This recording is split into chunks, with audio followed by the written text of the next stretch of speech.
ya shilingi 1,100 na hatuna uwezo wa kutoa hiyo pesa. Niweza fanyikiwa na kitu mbaya na hatuna pesa ya kwenda hospitali. Kwa madawa ndio tulikuwa tunanunua, ingine tukaambiwa tununue shilingi 10,000, ingine 5,000. Kama mnaweza kunisaidia mnisaidieni. Isiolo County Secretary and Head of Public Service, Dathe Boru, has appealed on medics on strike to soften their stand and negotiate return to work formula with the county government in order to ease the suffering of patients. When we lost a patient, the life of this patient, you cannot compare it with money. This issue of monetary term is something very small, but life of somebody is very important. So mine is just to say, and I'm appealing to them humbly as head of, they're in charge, as head of public service, let us have that roundtable discussion to see to it that we are going to sort out this issue. Robbie Omondi, K24. Wiper leader Kalonzo Musyoka is addressing the media regarding the state of the nation here in Nairobi. The address is coming at a time that the country is experiencing heightened political temperatures and possible realignments. Kalonzo is accompanied by Jubilee's Jeremiah Kioni, DAP Kenya's Eugene Wamalwa, and former Kiambu Governor Ferdinand Waititu. Let's cross over and listen in. Confirmed that the country was headed in the wrong direction. As the people's loyal opposition and the government in waiting, we want to confirm that indeed our beloved republic is on the wrong path. Under the cloud of the impeachment drama, Kenya has been guptaed by Adani the way South Africa was state captured.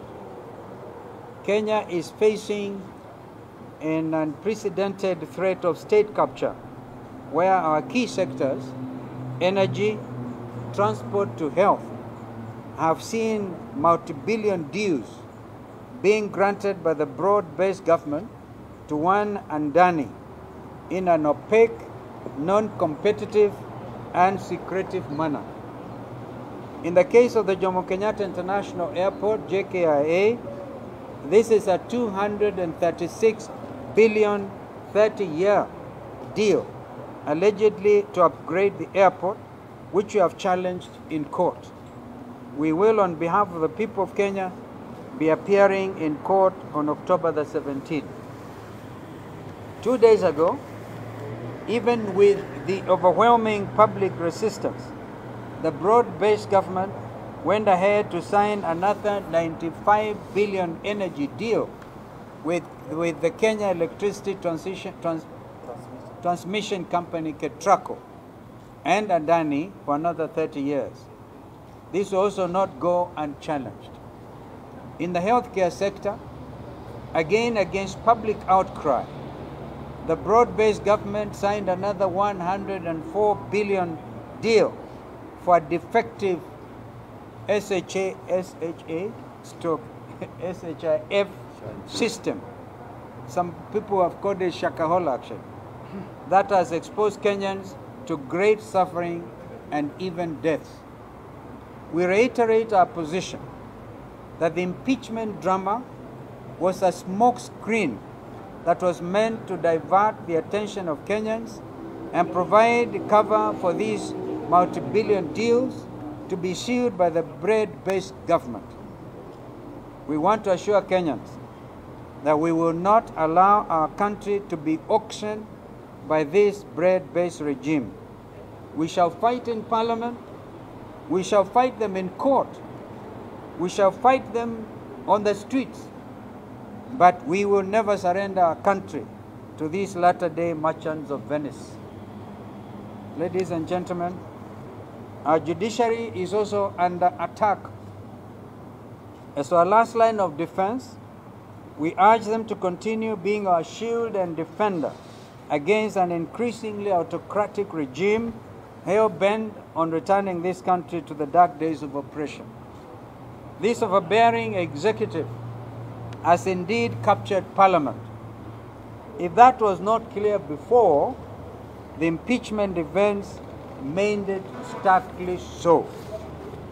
Lastly, ladies and gentlemen, On the Independent Electoral Boundaries Commission IEBC selection panel, we will abide by the court ruling scheduled for tomorrow, October the 14th. We realize that time is extremely of the essence.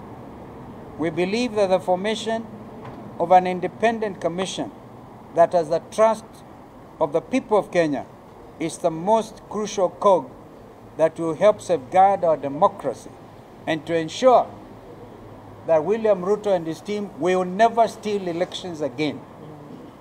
Thank you very much, and may God bless Kenya. Questions? If there be none, thank you so much. Bring your greetings from Sweden. It's cold out there.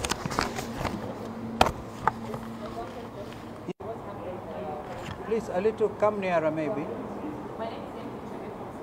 Yes.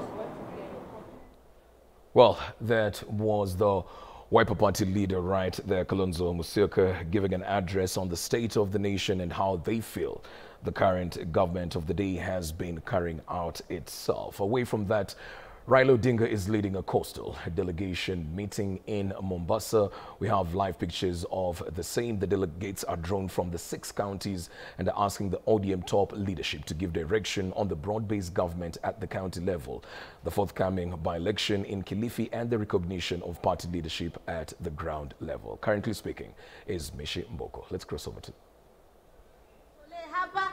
Amesafiri kidogo kwa matatizo fulani, lakini hata yeye angekuwa na sisi hapa. Mheshimiwa Simba Marara, mheshimiwa wa zamani Hassan Mwanyoa kutoka kule Tiwi Kwale County pia yuko hapa. Tunaweza kumtambua hata yeye akiwa hapa kama kiongozi ambaye amesimama na chama baba, lakini hiyo itakuwa ni discretion yako.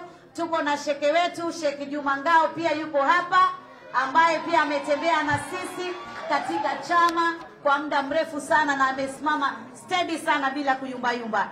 Jamani, mimi nafikiri kazi yangu niliyopewa nimeimaliza, lakini nimuombee baba kiti cha African Union. Baba unaweza, baba wewe si mtarajiwa, baba wewe ni mtakiwa, na hiyo kiti tunakuombea. Na wewe ukienda, jeshi lako liko hapa tukiongozwa na Anyang' Nyong'o katika chama cha chungwa. Sisi jeshi lako hatugeuki, hatupenduki. Ukisema left ni left, ukisema right ni right. Na sasa pia kuna mama pale, mama Gladys Wanga. Nani ambaye atatoka? Nani ambaye atatoka na mama Gladys Wanga? Mama huyu ananyonyesha Kenya nzima watoto wa chama cha chungwa. Najivunia sana kuwa na mama kama mama Gladys Wanga. Nataka nishukuru sana. Sasa nimwalike mheshimiwa wetu wa nguvu ambaye alikuwa judge, wakili na sasa ni kiongozi.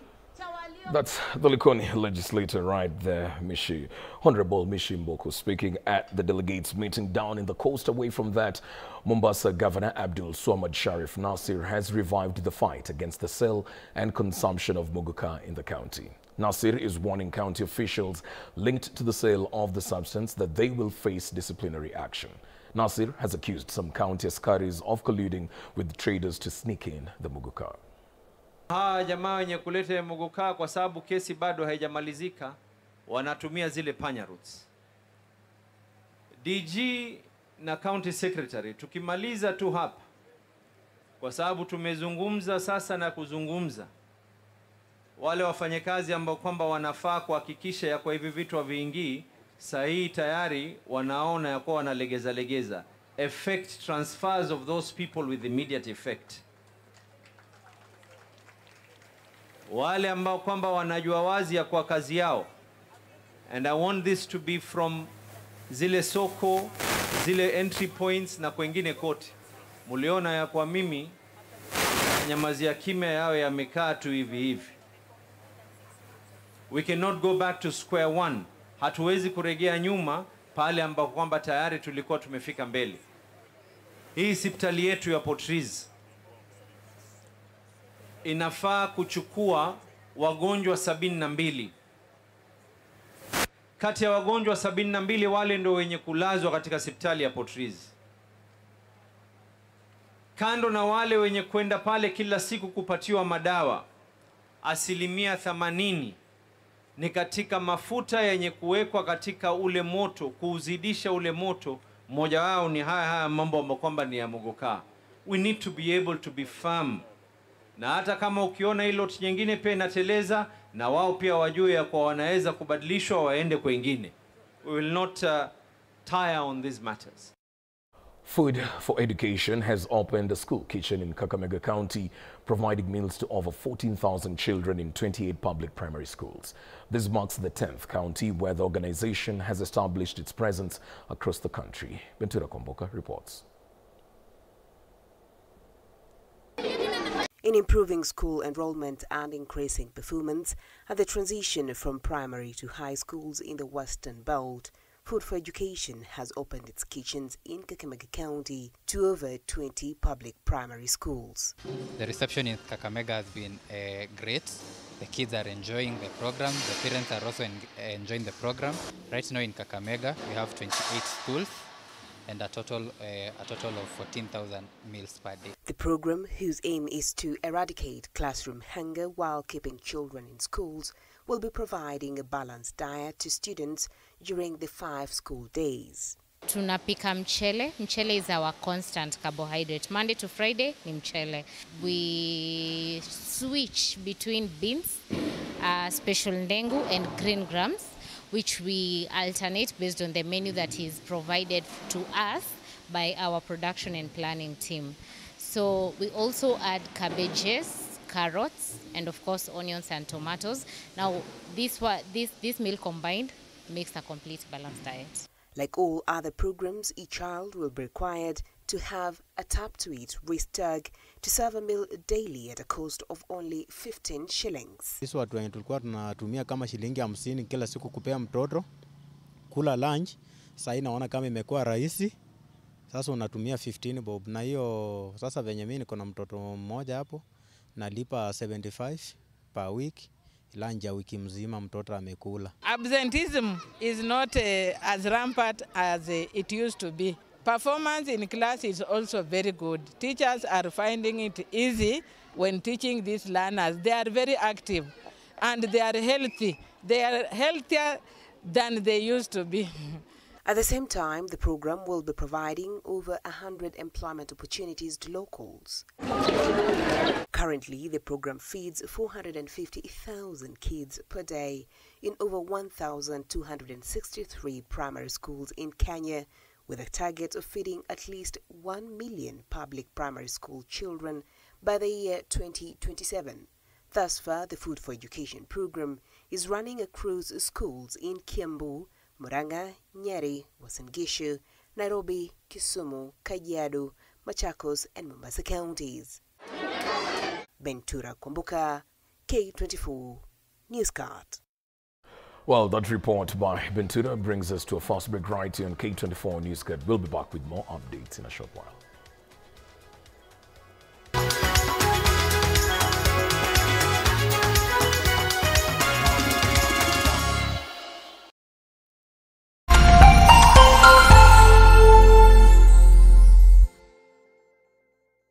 Usiachwe nyuma. Join us at the Standard Chartered Nairobi Marathon. Register by visiting www.nairobimarathon.com and help us move Kenya forward. Standard Chartered Nairobi Marathon. Run, embrace possibility. 75 days since the last